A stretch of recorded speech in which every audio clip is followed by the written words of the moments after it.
আমার আগের বেটা নাই, তুই আমার আগের বেটা নাই। খানা দিতে জানোস না, আবার আইসস তুই আমার আগের বেটা নাই। তুই জানোস তুই যে সময় তোর হাতটা আমার মুখের ভিতরে ঢুকাইছস, আমি এমন ভাবে কষ্ট পাইছি, আমি বুঝছি আমার জানটা বাইরে দিব গিয়া, এর লাগে আমি চিৎকার করছি। তুই তো বেয়াদব, খানা জানোস না, কিলা আমার মুখ খানা দিতে সেইটা জানোস না, এমন ভাবে দিলে তাই না খান্দা দোষ। আগের বেটায় কিলা খানা দিত, তোর বেটা আগের বেটায় কিলাহান খানা দিত, ওই আগের বেটায় খানা দিত, পয়লা তার নিজের মুখও খানা লইত, হালুয়া লইত নিজের মুখও।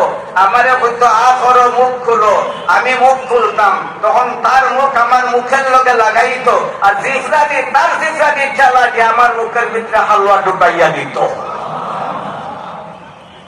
আরে সাহাবার সমালোচনা হলো মুজাহিদ ভাই,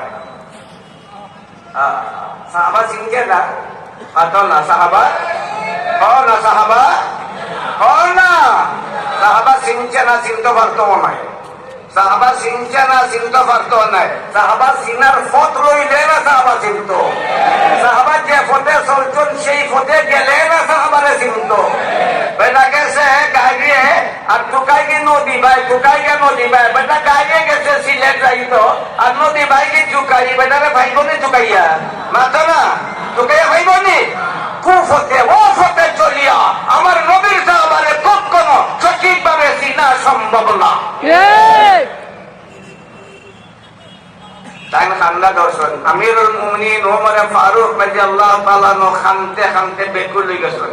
আমি তো বুঝি নিছন ওমর ফারুককে বুঝছেন না নিবা, বুঝে নিছন কোনায় রে এই বিকলাঙ্গ এ আতুর বেটা এই মানুষ আর দুনিয়াতেই তো নাই।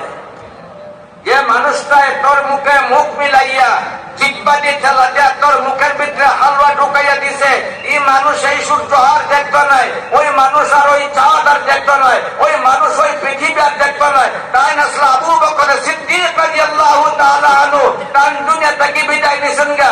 আমি তার স্থলাভিষিক্ত, আমি তোর মুখে আজকে খানা দেওয়ার জন্য আইছি, আমি জানি না আমারে মাফ কর।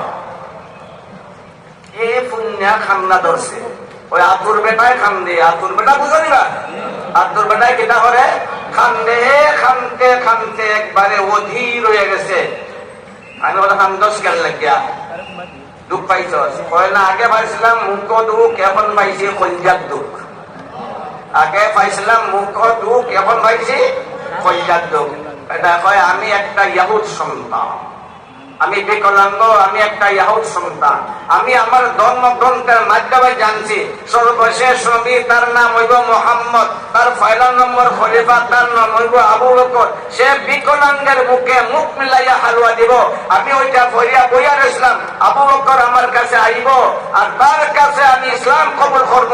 আশ্চর্যের ব্যাপার, ব্যথার ব্যাপার, সেই আবু বকর আমার মুখে হালুয়া দিয়া দুনিয়া থেকে বিদায় হয়ে গেছে। আমি হইতাম পারি না, এই কথা হইয়া বেকুল হয়ে খান্দা শুরু করছে। এরপরে কয় উমর তোমার মুখের হালুয়া আমি পরে গ্রহণ করবো, আগে আমারে মুসলমান বানাও। মুসলমান হইল ইয়াহুদ সন্তান ওমর ফারুক রাদিয়াল্লাহু তাআলা আনহু ওই আতুর বেটার মুখ মিলাইয়া তার ভিতরে হালুয়া ঢুকাইয়া দিলা।